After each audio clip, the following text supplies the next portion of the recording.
if you can come in and use what's different about you to your advantage, that can really set you apart in a way that turbocharges the business. And I think the most important thing for me was really reframing into a true growth mindset and realizing that you can learn anything you set your mind to. You know, it sounds cliche, but it's true. You can become an expert at anything as long as you're willing to dedicate the requisite number of hours and work really hard at it. I'm Sammi Cohen, and this is Social Currency, a podcast that unpacks the stories that are shaping business, culture, and the intersection of the two. From Oxford to construction sites, Maria Davidson's journey to entrepreneurship has been anything but predictable. She studied philosophy, politics, and economics before moving to the US, where a stint in venture capital sparked a fascination with unsexy industries like construction. That curiosity led her to launch Kojo, a company tackling one of the biggest pain points in the sector, procurement. And for anyone who's thinking to themselves, I don't think I'm that interested in the construction industry, Maria will make you fascinated by it.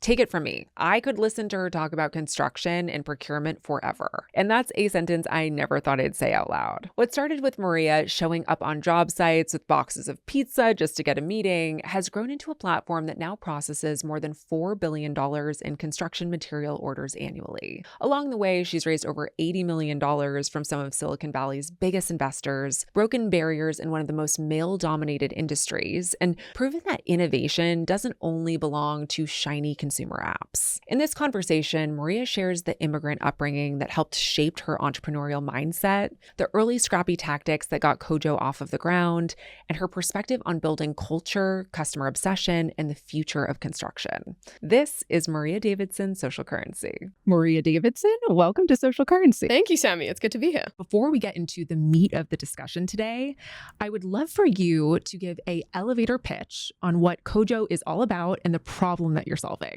The problem we're solving is empowering trade contractors across the country to get materials on site at the best price exactly when they need them. So we are a Series C company. We've raised about $84 million, and we now process more than $4 billion worth of transactions for contractors all across the country to buy materials to install on job sites. The reason why I want to start with that is because I think for so many people who are listening to the podcast, a lot of what I cover is on the consumer side. And I was really looking forward to bringing you on to the podcast today because I think it's really essential to highlight these businesses that are kicking ass on the B2B side.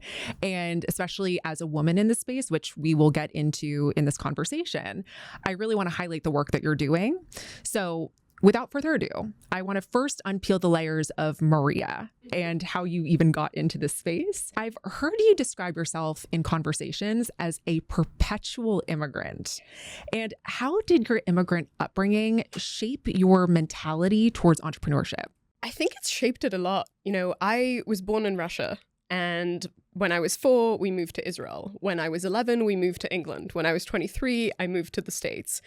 And I think the thing with being a perpetual immigrant is it forces you constantly to have to keep on learning, to show up somewhere new. In my case, where I didn't speak the language, aside from when I moved to the US when I was 23, every other time I moved, I did not speak the language of the place to where I was moving. And so being a perpetual immigrant forces you to come in and just be incredibly flexible in your thinking. You've got to be willing to learn new customs. You've got to be willing to learn new ways of being. And crucially, I think it forces you to just study the market in the same way as you do when you're an entrepreneur and form an opinion for yourself of what's really going on here. How do I fit in, especially when you're at school age? How do I make friends? How do people here communicate? And build up that mental model so that then you can actually build a life in that place. One thing that's been really clear and that you've demonstrated throughout your career is your ability to tackle problems that are very much out of your wheelhouse or your experience. And you've been able to really look at things with fresh eyes, which is why Kojo has been able to build the platform that you've built when it's really an industry that's been operating the same way for decades before you came into it. And another thing I want to touch on is you studied philosophy, politics, and economics at Oxford. And that's not the quintessential construction background from what I hear. So how did your studies influence what you're doing today? It's a great question. Well, firstly, I never thought I would go into construction or into tech. I thought I wanted to be a journalist, and so that for me was studying politics, philosophy, economics was such a great way of building up a toolkit for understanding current affairs, understanding what's going on. To me, the most interesting thing about studying philosophy was that it's ultimately the search for truth. Right? You're constantly looking at how do we answer the biggest questions in front of us? How do we dissect them into mental models that we can work with? And how do we get a framework with which we can tackle things ranging from, ethics or aesthetics all the way through to are we brains in a vat that are controlled by a superhuman power? And so I think that those frameworks are incredibly helpful because ultimately they lead to a deep curiosity and a constant questioning of, well, what is true? And I think in business that applies. Also, while I was in college, I have to say, I spent a lot of my time just trying to figure out how to hack the system. And so for that, politics, philosophy, and economics was amazing in that you're constantly asking questions and it trains you to perpetually not accept what is being told to you, but actually try to make sense of it for yourself. So perhaps philosophy was actually a better major or concentration than even business. I think that framework that you start with everything of questioning, why do I believe this in the first place? What are the underlying assumptions that I need to believe to be true for this conclusion to logically hold? That is incredibly practical and very, very applicable in business. You moved to the US in 2016 and you go into venture capital. Why VC? When I graduated from college, I had no idea what I wanted to do. And a lot of my really smart friends were going into consulting or into banking. And I decided to go into banking. I went to Goldman Sachs. Pretty quickly, I realized I didn't love feeling like a cog in the wheel. I wanted to go to a place that was smaller and where I had real mentorship. And through a complete fluke, I ended up meeting Joe Lonsdale, who's one of the co-founders of Palantir and Adipar and OpenGov and a whole host of really amazing companies. And he convinced me to move to the US and become his chief of staff. And I helped him build out this fund called 8VC, which when I joined, I think I was maybe the 6th person there. And that was exactly what I wanted in the early part of my career, was to work with someone who had just such an incredible belief in being able to solve problems and in being able to find really talented people that were working on things that might seem crazy, but actually believe in the impact that they can make. So now I need to know about that story of you and Joe Lonsdale. How did you initially connect? We met because one of my very close friends was previously his chief of staff. And when I was actually here on vacation, I went to Burning Man for the summer to, find myself in the desert. And then I had 3 days in San Francisco just waiting for a flight back. And in those 3 days, my friend said to me, "You've got to meet Joe." We drove down to Woodside. We spent an hour with Joe. And at the end of the hour, Joe said, "You've got to come and move to San Francisco." In Judaism, there's this concept called tikkun olam, which stands for fixing the world. And when Joe and I first met, we talked a lot about tikkun olam. I mean, the tagline of 8VC is quite literally, "The world is broken, let's fix it." And I found that so inspiring because coming from banking where, you feel like if you got hit by a bus, nothing would change. Coming into a world where, no, you're actually thinking big and you're dreaming about solving really, really critical problems, that was just such an inspiring thing to do when you're 23. Wow, I love that. And I think I can relate to feeling like a cog in their wheel, especially at a company like Goldman or doing anything in investment banking.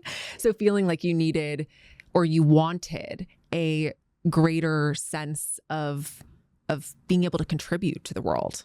All of it kind of comes back to philosophy. I was a very existential teenager. And I spent a ton of time thinking, what's my purpose in this world? Why am I here? I'm taking up resources. What am I going to contribute? And my framework was always, how can I leave the world better than I found it? And to me, that manifested in what are specific problems that I can solve? And a large organization, it's so difficult to do because, again, you are one of a plethora of people. You're part of a very structured program. There's very little that you can do to color outside the lines. And I think for me, I really wanted to color outside the lines. So you were working at 8VC. Mm-hmm. And what then happened? What was that point of insight that allowed you to even start thinking about getting into the construction space? I've always been obsessed with cities. I think in part because I grew up in so many different places moving around that I've just always been fascinated with how the built environment shapes us and shapes our lives.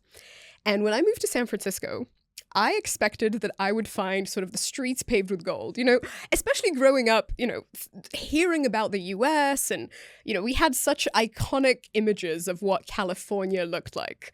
This was teenage me watching the OC thinking, wow, California is going to be a gleaming beacon of of just joy all around. And I come to San Francisco and all of a sudden I start seeing what is going on here? It takes 2 years to fix a pothole. My apartment was across the street from a BART extension that they were building. And it was meant to be finished in 2 years within my moving in. 5 years after I had moved in, it was still getting built. In fact, my favorite case study here is there's a bus lane called the Van Ness bus lane that took 22 years to build. Compare that with stories I had heard about the great American construction industry and how in the 1930s, we built the Empire State Building in 400 days. And I just kept asking myself, how is it possible that 90 years elapse and we have gone from building one of the most iconic buildings in the world in 400 days to now building a bus lane in 22 years? And I just started getting so obsessed with the problem of how can we build faster? How can we build more efficiently? And again, I started breaking down the problem into its constituent parts and saying, well, who are all the people involved in the building process? And where are the big bottlenecks? Where can we really move the difference? And that's where I really landed on the trade contractors and the fact that it's the electricians, it's the mechanics, it's the roofers, it's all of the men and women working in the trades who are actually doing the work of building. And back then in 2018, when I would ask them, how can we help empower you? What technology could be built to make your day better, to make it easier to hit deadlines, to make it easier to come in under budget, to make it easier to take on more work? People were just like, oh, wow, you're asking me these questions, People from Silicon Valley haven't really called me to ask about this. I guess, yeah, let's start with materials. That's 40% of my entire cost structure. And today it's predominantly managed with Excel and phone calls and text messages. And then I realized, wow, if we could build a solution that solved a lot of that manual and very, very repetitive and quite often error-prone work, we could make it much easier and much faster to build anything. And I think the stat around the 400 days for that building is nuts. Just imagine 400 days, you look around downtown LA, what could we build in 400 days? Nothing. Absolutely nothing. Maybe literally fixing a pothole. Well, even that, it would probably take 2 years. Permitting 2 years, yes. Well, one of the things we realized is that in construction, up until 2011, there was very, very little construction tech because there was no connectivity on job sites. In 2011, when iPads came out, this entire floodgate of opportunity opened because all of a sudden you had the ability to get on the internet while you're at your job site and not have to leave the job site, go in a trailer or go to an office and sit in front of a desktop. And so the entrepreneur in me started thinking, wait, construction tech today is roughly where industries like health tech or fintech were 20, 30 years ago. So you are fascinated by this problem set of understanding that the construction tech industry is so far behind. From there, how did you decide the step forward or even what part of the industry that you were going to go after? It's a great question. We were staring at this and again, constantly saying, well, what's our beachhead? How do we make sure that there's even product market fit for the thing that we're building? And so we said to ourselves, we're going to give ourselves 6 months. We're going to quit our jobs. And for 6 months, we, every single day of the week, are going to sit down. We're going to hammer out as many phone calls as we possibly can. We literally opened the yellow pages and just said, we're starting with A, and talk to as many people as possible to just validate that the problem was actually what we thought the problem was. And what we quickly found was getting conversations going is really hard, right? people have a lot of things to do in their day that don't involve talking to us. And so we started getting scrappy. We would bring donuts and pizza boxes at lunchtimes to job sites and use that as ways to get foremen to talk to us. Did it work? Yeah, it worked. Oh, especially, when I show up with a British accent, a lot of people are like, where are you from? Why are you feeding me free pizza? This odd woman who came out of nowhere giving me food. I'm here for it, but what's going on? It was a little confusing, I think, for a lot of people. I got a lot of questions like, where's your accent from? And I was like, well, I'll tell you. And that will be the opening to a conversation that we're about to have. But we started just getting so scrappy. To this day, our mantra is show up, call, text, email. In that order. Never reversed. Email, you're going back and forth, you're scheduling a meeting, maybe you're sending out some Calendly links. Nothing beats just showing up. We would go to trade shows. We had no money. We had nothing. We literally would just show up at trade shows and come up to random people and just start talking to them. People would tell us, oh yeah, we're based out in Detroit. We'd be happy to take a meeting with you guys. And we'd sit there thinking, we were actually planning to be in Detroit tomorrow. We'll be there.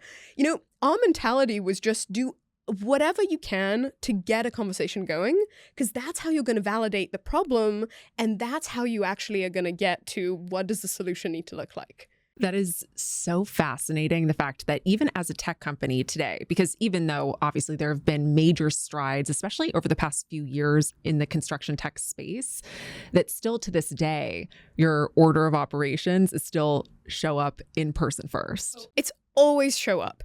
These are in-person industries. And I think when you're building for an in-person industry, it's very similar to when you're moving to a new country. You've got to understand the rules of the game. And very often people don't trust relationships that aren't built in person. I've had business owners tell me we won't sign a deal until we've met in person because I want to know who I'm in business with. It's interesting in that in our lives, I think we're so used to everything being remote. I have some of my best friends. Our friendship is maintained on text message.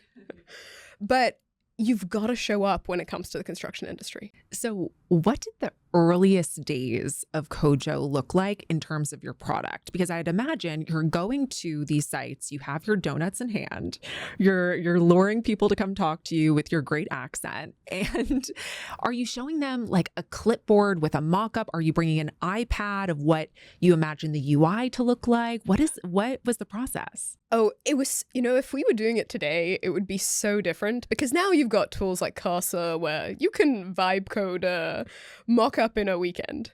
Back then, we spent 3 months building the first prototype. And the first prototype was, the very bare bones of what would an Amazon for construction look like? What would a online ordering format that made it really easy for you to find the materials you needed, to find them at the best price, to track them all the way through to delivery, to then log in that delivery and compare it to an invoice? What would that look like? And those 3 months were the most excruciating 3 months, maybe of my life, but definitely of the business. Because during those 3 months, you have no validation, right? No one is buying the software. No one is even giving you feedback on it. You're just heads down building. But we knew that we needed to get a working product because we needed to get people playing around with it. And our mantra was get the product as quickly as possible into people's hands. And that's still our mantra today. For anything we roll out, right? We always say nothing beats user feedback. So get it into people's hands fast. What were some of the biggest misconceptions you had about the construction industry and how have those changed over time? Oh, a lot. I think I didn't believe that you could have a viral product in construction. I thought virality lived with consumer and with consumer apps.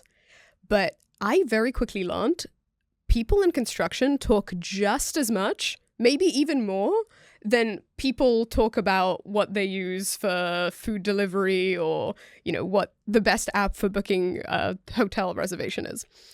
And what we saw is that getting real product love and buy-in meant that word started spreading like wildfire.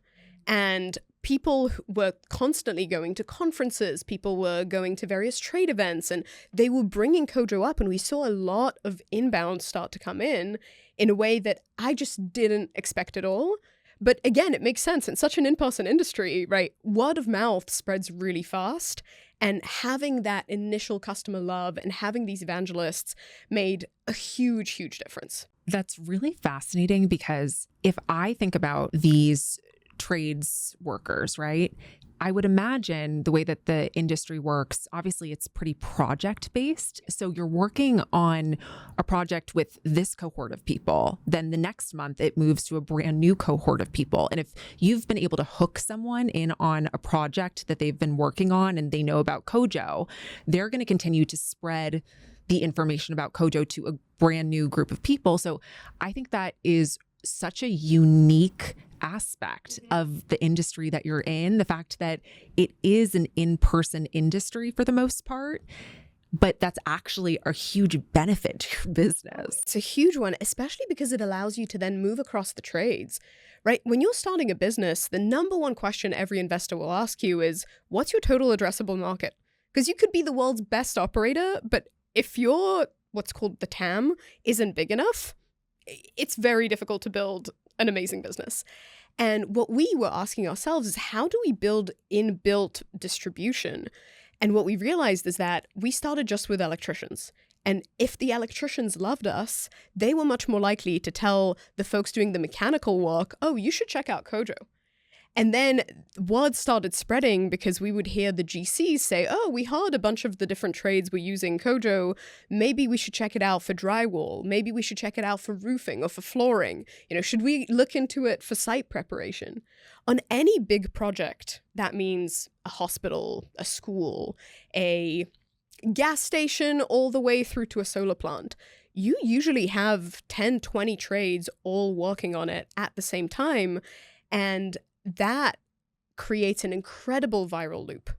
And Kojo now processes over $4 billion, as you said, in construction material orders annually. What has been the biggest operational challenge that surprised you as you scaled?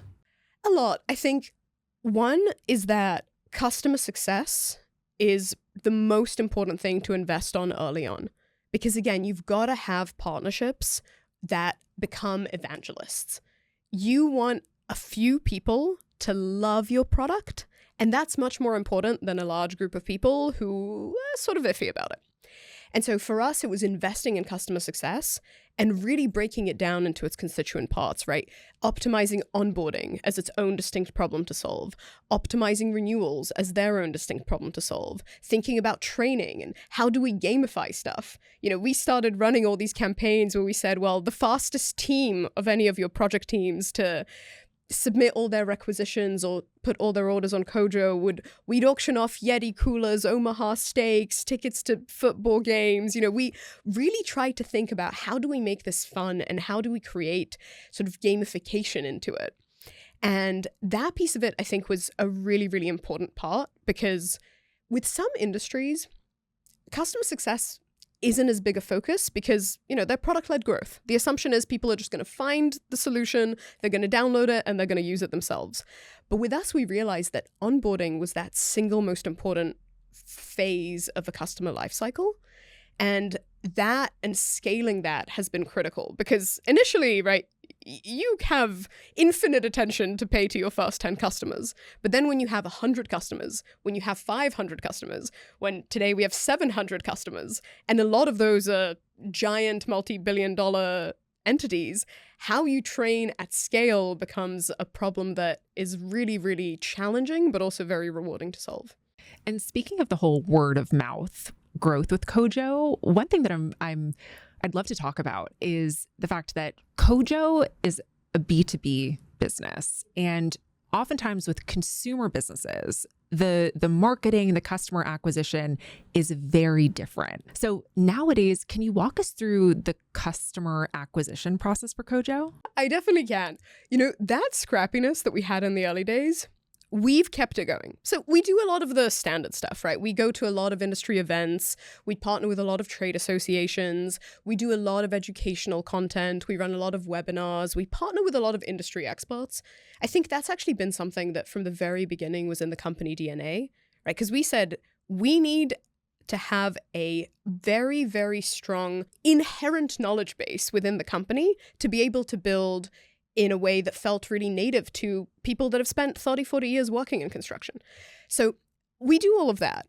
But we also try to get really creative. You know, we run a massive beef jerky sending operation across the country where you get a lot of gifts from various vendors and everyone's trying to get your attention. And we said, well, what are things that would really separate us? And exotic beef jerky has been a hit. Of all things we have tried sending people, exotic beef jerky crushes. How exotic are we talking? Oh, we're talking very exotic. We're talking very exotic. And we have various automations, you know, depending on where you are at in the sales funnel, it triggers different things that we send. We try to get very creative with just coming on site a lot. You know, we have a lot of times where we'll just come, we'll bring breakfast to the entire team, and we'll just do a quick morning session, getting people to check out how can procurement be optimized, right? How can you reconcile invoices more easily? How can you track your inventory better? How can you track tools better? And we do a lot of on-site lunches. We do a lot of on-site breakfasts, just a lot of spending time with our customers in person, and a lot of bringing foodstuffs. So Kojo has recently launched some AI features, and I am really curious to get your perspective on how AI is transforming the construction industry. For construction specifically, I think it's actually solving very distinct problems. First, field adoption is the hardest thing in construction, right? Because typically you have a lot of field foremen. In many cases, they've been at companies for decades. And getting people to change how they do their work, it's tough. And what we found is using, for example, voice to text, we can make it so much easier and so much more intuitive to now just pick up your phone, speak into it, and then have AI on the back end be able to map what you said to what is the part number that you're looking to buy. That makes the action of field adoption so much easier. Or even digitizing documents, right? That's something we do is we make inventory and tool tracking very easy. And we also make invoices extremely easy and fast to reconcile. And the way we do that is we run optical character recognition on all these invoices that come in. We scan them, and then we can automatically tell you, do they match up with what got delivered? Do they match up with what you even ordered? You know, in construction, about 11% of invoices have errors. The fact that more than $400 billion a year gets bought in construction materials in the US, and that's just commercial. That's not residential. That's just on commercial projects. That's 11% of the bills on $400 billion will typically have some error. Whether it's, you know, a unit of error measurement, whether it's that they were batched incorrectly, whether it's that invoice reflects something that actually never arrived in the first place. And historically, you needed to kind of eyeball it, right? But now AI can make detecting those errors much more accurate and much faster. In picturing just the day-to-day of one of the people who's on a site, right? Like you want something that is going to make the friction essentially disappear, right? Like having to take a physical invoice and then upload it, or even like the idea of going after you've already worked a long day, sitting down at a computer, then placing an order. Yeah. Like that whole process, there is so much friction there. So AI, in my opinion, just, I would imagine it saves time and money. Yeah, and most importantly, it also makes the job a lot more enjoyable, right? It takes away a lot of the most manual and most frustrating parts of the job. I think right now, in construction, this is definitely the case for, but it's happening in a lot of what's, you know, what I'd call the traditional industries, is there's this big digitization that's happening because things like analytics, well, you need to have data in the system to be able to analyze in the first place. And so that now is really rapidly accelerating because you can take all of these binders that used to exist and get them into a digital format. So now you can actually start negotiating better pricing with your vendors and buying in bulk discounts and having much more insight that is actually actionable. So I want to change gears a little bit. You are building this business as a woman in a very male-dominated field.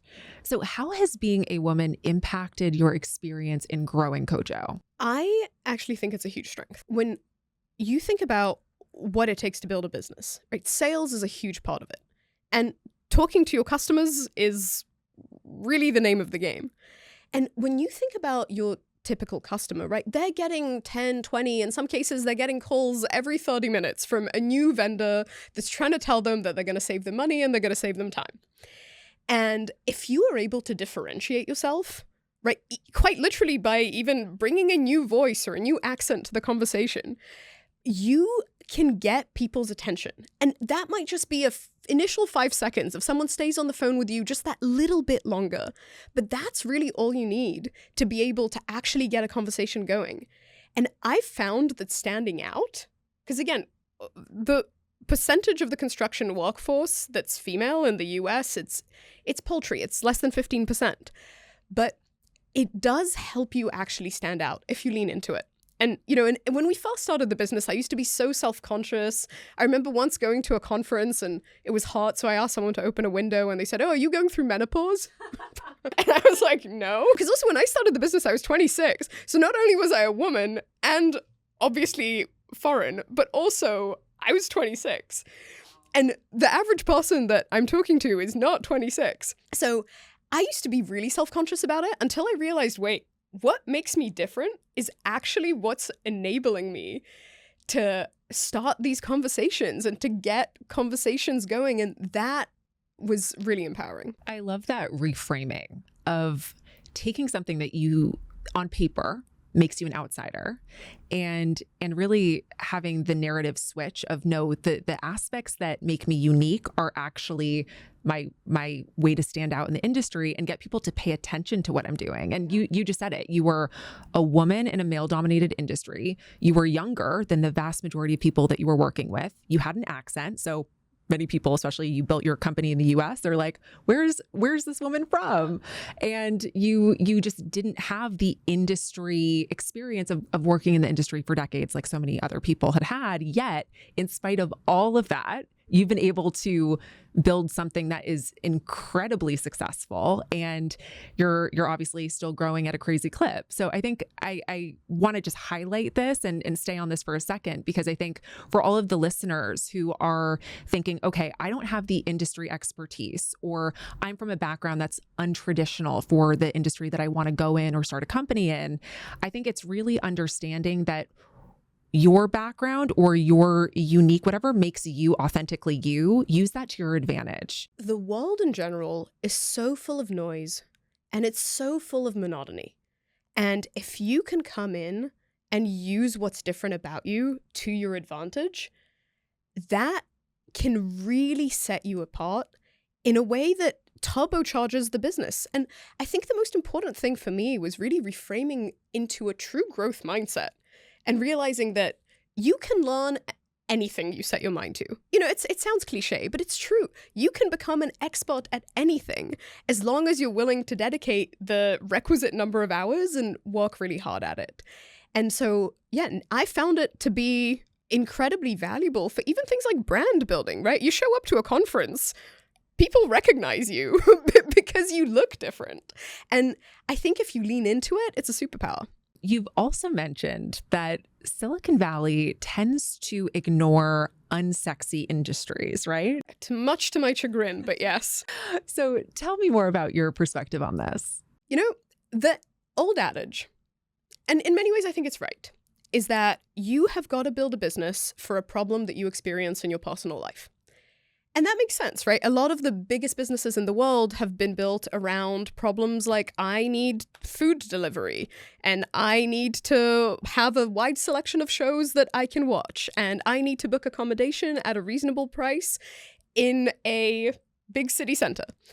The problem is that if you have problems similar to those, the likelihood is that millions, if not billions of other people have the exact same problem. And yes, that means your market is essentially infinite, but that also means your competition is close to infinite. Because a lot of people have the awareness that that problem even exists. And, I think back to the Peter Thiel point of competition is for losers a lot. And so many of these spaces, especially so many of the spaces that are traditionally seen as female, right? Spaces like cosmetics or jewelry or fashion, those tend to become crazy competitive because people are coming in and they're solving problems that they've experienced in their daily lives. But when you think about your average talented software engineer or entrepreneur or anyone that wants to build a tech company, the Venn diagram of those people with people that think about industries like construction and trucking and freight and supply chain, that overlap is very, very slim. And so to me, it's both a question of, well, if you want to build a business, build it in a less competitive space. But also it's about where can you actually have a huge difference? And, when you go into an industry that hasn't had as much innovation when it comes to tech, you can make a huge impact. I mean, it's incredible when customers tell you, you've actually changed my day to day. You've made me like going into work.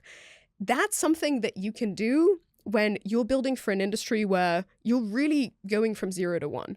And I think it speaks to also from an entrepreneurial mindset, your openness to explore industries that you hadn't worked in, that you weren't as familiar with just from a working experience perspective. And I think from a founder perspective, people tend to go after what they know. As you said earlier, it's like, okay, if this is a personal pain point, I want to create the solution for my pain point. But if you look at the businesses that are the most successful, and we were talking about it earlier, the list of the most successful, and we were talking specifically about women, but the list of the most successful self-made women in the US, name the industries. It's like Love's, the gas station and like convenience store, ABC Carpet, Epic Systems. These are all companies that mainstream consumer America may not be super familiar with and they don't really interact with. But if you look at the value that these companies are able to provide, also the valuation of the businesses, it's crazy how successful these companies can be. I think it's a huge narrative violation.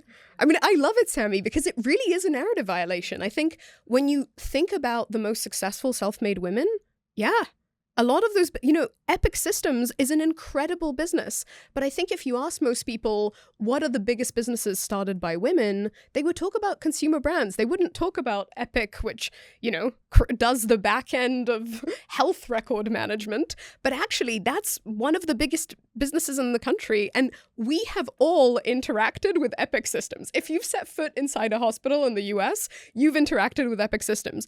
ABC Roofing, if you have a roof, someone has, in the process of creating that roof, likely interacted with ABC. And so, yeah, I think for, any woman that's thinking about there being a ceiling or there being a gap in terms of not knowing a particular industry, what I would say is you can become an expert in that industry. It takes years, but if you really apply yourself within a number of years, there's huge businesses to be built there. And I think what's important is not feeling trapped by this imposter syndrome of feeling like, oh, I haven't worked in that space for years and decades even. And so I'm not equipped to be able to solve these hard problems in that space. But I think you are a testament to not having that experience, but still being able to dive in and not to underestimate the amount of work and time that you've spent. I'm sure in those first few years of building the company, you were obsessive about it. You've got to be obsessive about it. But I mean, even to this day, I'll sometimes go into a new event or into a new trade show and I'll feel kind of self-conscious because, again, I look different to other people and I will always sit there and think, no, I've built a $275 million business that is used by more than 30,000 people every day. And I have a right to have an opinion here. And yeah, I think that being able to solve problems that other people aren't paying attention to, it really is a superpower. And you mentioned the valuation of your company, and you've raised, as you said earlier, around $84 million from top VCs. What was your experience like, especially in the early days before you had gotten to the point you are at now? What was your experience in raising that early round of capital? Initially, everyone thought we were crazy because historically, part of construction tech was seen as unsexy by VCs also.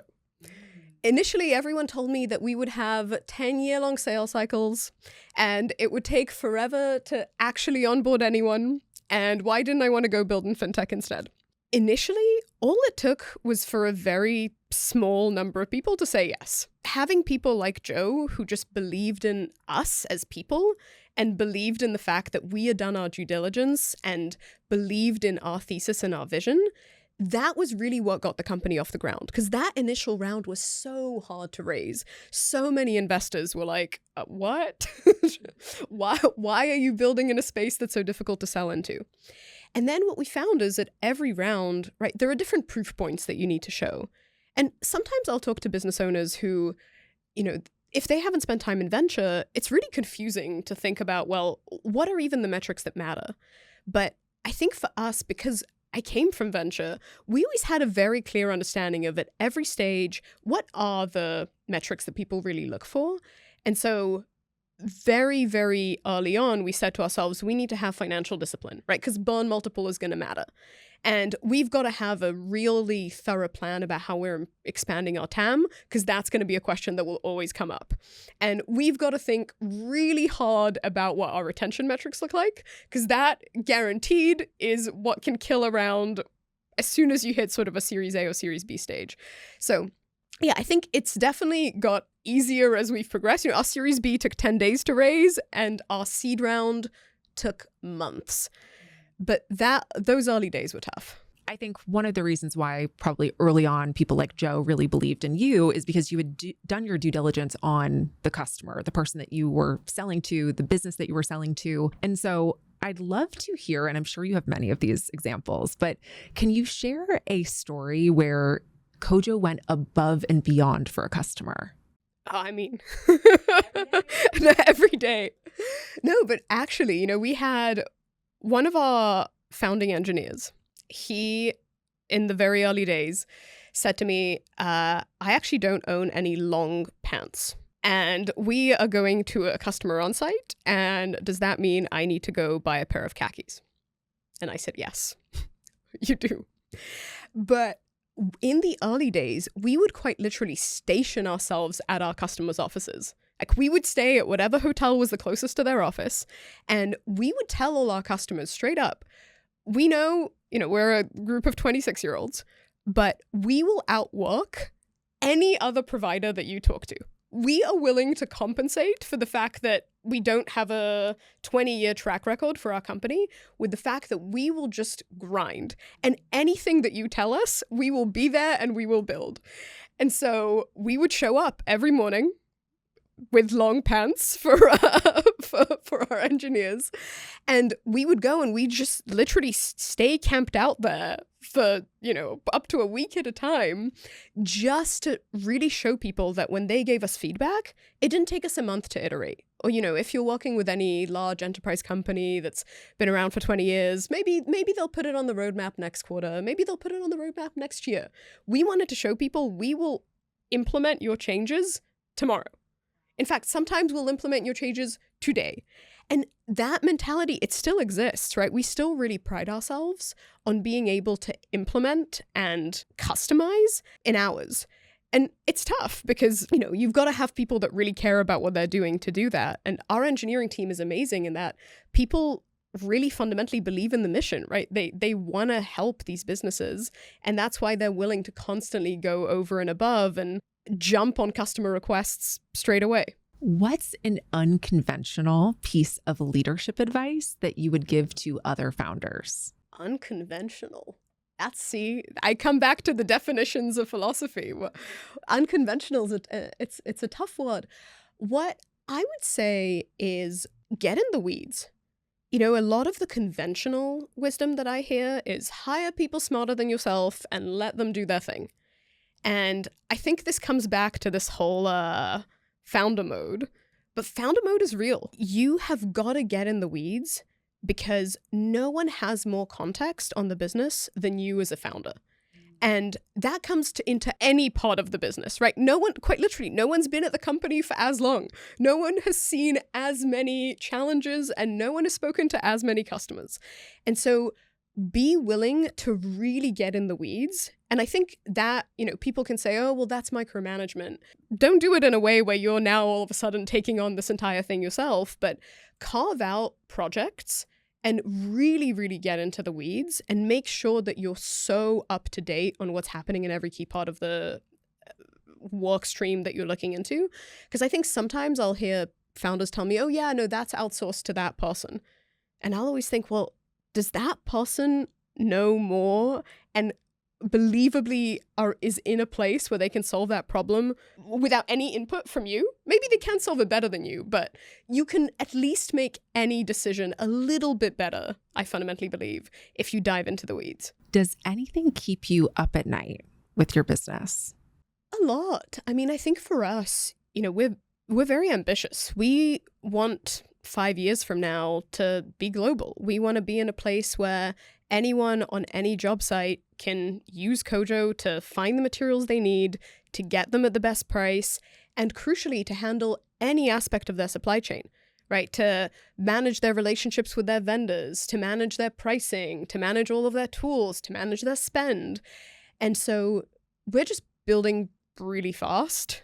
And tied to that, there's a lot of challenges. I mean, every single week, there's the challenge of the week. But I think for us, it's really making sure that we just keep executing. What is the next big problem in construction that you see Kojo taking on? I think a lot of it is about the vendors and improving relationships with vendors. Today, people can sometimes be on two completely separate islands. If you're building a data center right now and you're ordering any of the big pieces of equipment, right, big panels, switchgear, those are 52 weeks out at a minimum. Yeah, at a minimum. I mean, the supply for data centers is insane. You have tariffs that are throwing everything for a loop, and wire is 13% more expensive today than it was a year ago. In fact, your average construction material today is 40% more expensive than it was in February 2020 before COVID started. So a lot of contractors, rightly, are sitting there wondering, well, how do I get more visibility into what's actually happening on the distributor side? Like, has the thing been manufactured? Has it been shipped? Where is it in the shipping process? There's no thing like on Amazon where you could quite literally see the truck driving towards you. So for us, a lot of the problems that we're looking into is breaking down that communication gap and making it so that you can actually see what's happening on the manufacturer side, what's happening on the distributor side, where is my stuff? That, I think, is going to be a huge improvement in just being able to manage expectations with your own owners of the buildings that you're building and the clients that you are building for. I think that visibility piece, because when you said the fact about how you can track your Amazon package and see exactly like, oh, it's one street over, it'll be here in 2 minutes. Getting to that level in the construction space, I mean, that has to be the North Star, right? It is. I mean, because otherwise it's so difficult to plan your workforce, right? I remember a couple of months ago, I was talking to a customer of ours that's a concrete company in Texas. And they told me, listen, if we miss a concrete pour, like if the wrong mix arrives or if we do it wrong, it takes us 3 months to reschedule the next concrete pour because everyone's backed up, right? We don't have an infinity of people willing to do concrete pours every day. And that's the kind of thing where if you need to make sure that you minimize unforeseen errors, and if you can be much better planned with knowing exactly what's arriving and when, you can be better planned with, okay, how many workers do I need on site at any given time? What is the composition mix that I need? Hourly rates stack up really, really fast for these companies. And so that visibility is critical for us to be able to operate in a much more effective way. We are moving into the last 3 questions of the day. Can you share a system that you have in place that benefits either your career or business? And it can be a system for anything. I would say we at Kojo are a very document-based company. And we had to be, because we brought our product to market in March 2020. We didn't have the advantage of, oh, we're all in a room together and we're learning and we're growing. We were like, no, we're all on Zoom. So we have to be really, really thorough with documentation. So my system is 24 hours before any meeting, there's a pre-read that gets sent around. Everyone reads the pre-read and comments on the pre-read. If you're commenting on the pre-read in a way where other people are also going to be able to see your comments, at the bottom feedback section, you put it in white font, which will later be blacked out, because you want to avoid groupthink, right? You want to avoid people reading someone else's comments and then saying, oh yeah, I agree, that's my comment too. And then when we get into the meeting, all of that gets blacked. We read all of the comments, and then we have a section where decisions are noted down. They get entered into Notion, and there's a due date. We track it. That is very Amazon coded of you. We take a lot of inspiration from Amazon. I'm getting flashbacks to my time at Amazon. Yes, it was 24 hours before the review. You send out the doc, not the white text that's definitely Kojo coded, but I mean, Amazon is Amazon, so it works. It's necessary, especially when you've got people traveling all the time. We're on site a ton of the time. And so I think one of the problems that plague businesses is the ratio of said to done. And you've got to have an internal way of saying, how often are we actually doing the things we said we would do? Because it's very easy to set goals and then, life happens and things get in the way and you drop those. So whatever mental framework or written framework you use, you've got to have a way of saying, we said we would do 100 things and we actually did 82 of them. Yeah.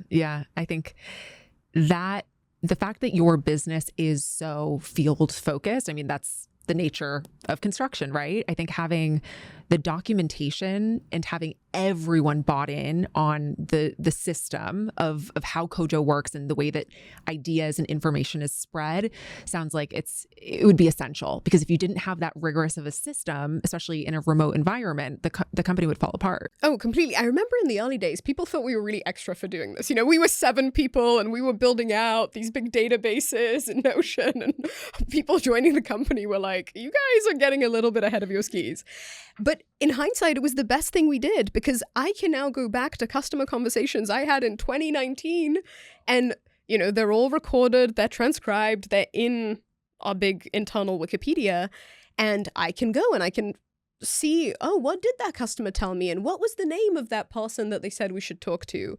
Because the knowledge that you're accessing, being able to disseminate that quickly and efficiently across the entire company, especially when it's remote, or even if you're not remote, if you have a ton of people traveling all the time, it's critical. So transitioning to the social currency corner. So this is where I get your input on a trend or story that's impacting business and culture. And this is a fun one. So recently there's been this rise and interest around blue collar glam. And what I mean by that, there's Carhartt as fashion. There's we made Carhartt Kojo swag. Well, perfect. You're really in on the trend. But it's okay. Now I know it's glam. It's very much so. And then you have all these people, especially on TikTok, that are in the trades that are documenting their work in a way that really hasn't been done before. And so people generally are getting very jazzed about trade work. And there's been just last week or recently, there was a Wall Street Journal article about this. And so I'd love to hear more generally your take on this blue collar glam. I think it's very right that it's having a moment. If you think about the traditional, conventional 4-year college journey, so many people are coming out of that 4-year college journey saddled with an insane amount of debt and without a job lined up. And when you compare that to going into the trades, right, 4 years into the trades, you are making a really impressive salary. In fact, if you're in a lot of the areas that are coastal, if you're in San Francisco, if you're in LA, if you're in New York, I mean, a unionized electrician is at $135 an hour. That's the union rate. And I think historically, people just assumed, well, I need to go to college for 4 years and that's the path, and I'm just not even going to question it. And I think now a lot of people are starting to think, wait, I can go into the trades. I am going to have really high job security because, we have a shortage of about 500,000 construction workers in the US right now. And these jobs are going to be around forever. Right? You could say, automation AI is coming for us, but I think for actual installation of material is probably one of the last areas where AI is actually going to come and replace you. Like, these tasks are so specialized, they're difficult, they require an insane amount of precision. AI was going to come after white collar sitting at an office desk jobs way before it comes after someone who's installing electrical wire. By the time that you're in your early 20s, you could be making a lot of money. And so I think it's to me really, really important that the blue collar glam moment is actually happening, because I think everyone needs to make the decision for themselves, but just knowing what your options are and knowing that you don't have to go and get a 4-year college degree, and knowing that you could build an incredible career for yourself in an area like construction where you have a plethora of different job types that you could do. They're very highly paid. They're very highly sought after. That, I think, can actually help you make a truly informed decision. I completely agree. And I think when I read that Wall Street Journal article, I'll link it in the show notes so people can listen or can read it, I was blown away. I just didn't know how much money you could make. And I think it specifically brought up HVAC and plumbers, and it was incredible. And I think, just not to get into a whole other, this will be a separate podcast in itself, but just how the system and our education system has really created a difficult construct for so many people, especially when you look at the amount of people who have student debt and looking at what your degree actually gets you. And then you look at the trades where you can make a really fantastic amount of money. You can get into it sooner and you can really build a solid business for yourself. Oh, you can build a huge business. We work with a lot of people who started out in the field. They built out their careers being, let's say foreman and working in the electrical space. And then later on, they buy their own business. They grow that business. It all comes back to just supply and demand. There's so many people that want to go into sexy spaces, much in the same way as there are many people wanting to build businesses in sexy spaces. And that means that it's tough to get a really highly paid job in a sexy space because there's a ton of other people lining up to do that same job. But when you think about areas in construction, a lot of companies, they're struggling to hire and there aren't enough people. And so if you're coming in and you're hungry and you want to work hard, it's an incredible career. Yep. America needs a narrative switch and PR play to make unsexy businesses sexy again. Unsexy is the new sexy. All right. Let's end with a question from the audience. Maria, when you look back at your journey building Kojo, what would you tell your younger self if you could go back to day one? To day one? Wow. I actually keep a Google Doc of notes to self about this. And at some stage, I looked back and I said, wow, this Google Doc is now over 30 pages long. So maybe at some stage it gets turned into a book, because there are so many things I tell myself. But I think the most important one would be never lose sight of the customer. Talk to the customer as much as you possibly can. There is no such thing as spending too much time with your customer. Do lunch and learns. Make sure everyone else on your team is talking to customers too. Because at some stage, you'll get so bogged down in your fundraising and you're running around and you're hiring and you're doing all of this operational stuff. And it's easy to lose sight of the fact that you're there not because you're an exceptional operator. You're there because the customer is buying your product. You're there because the customer is using your product. And if ever you have competitors, I fundamentally believe that it's not the competitor that's stealing your customer. It's the customer that's choosing to leave. And so always remember that the reason I get to run Kojo every day is because of our customers. And so the customer always, always, always is the top priority. Maria, thank you so much for this conversation. Thank you, Sammi. For anyone who is curious about learning more about Kojo, I am going to link it in the show notes. And I am so excited. Obviously, you are a personal friend of mine, and it's so fun to see you win and also to hear your badassery in building Kojo. So thank you for coming on today. No, thank you. Thank you so much for having me. Thank you so much for listening to today's episode of Social Currency. I've been wanting to launch this show for so long. I can't tell you how excited I am to do this and how thrilled I am that you're actually here listening. It means the world to me. If you liked what you heard today, please rate and review the podcast because it massively helps to support the work I do to bring the show to life. And if you want to keep up with the hottest business lore in real time, follow me on Instagram at Sammi Cohen Talks and subscribe to my newsletter, Social Currency, which is linked in the show notes. Social Currency is a production of Social Currency Media and Money News Network. The podcast is hosted and executive produced by me, Sammi Cohen. Social Currency is produced by the Money News Network team. See you next time.